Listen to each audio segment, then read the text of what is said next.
I just spoke to a group of seniors at Purdue earlier this week, and I told them a quote that former Lieutenant Governor John Mutz of Indiana, he's still living, he's 88.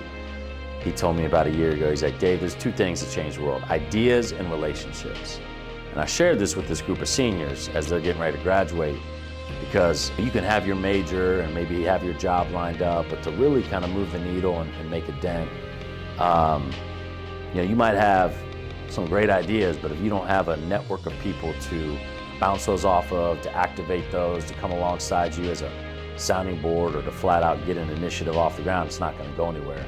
Similarly, you may have a ton of relationships, but if nobody's got bold ideas to kind of make life better for those around them, you're just out sort of glad-handing and staying pretty surface level. So, I think it's important early on in your career to, another wise piece of advice I got was spend 20% of your week building new relationships. And so continue to just be diligent and disciplined.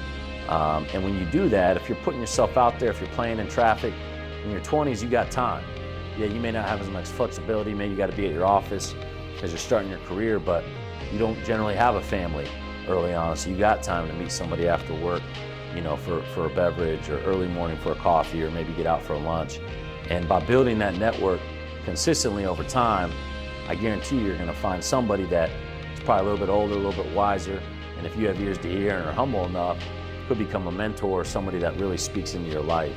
And so I think that only comes about, though, by putting yourself out there. So I worry that people just go home, watch Netflix, whatever, stay on the screen. That's not going to happen.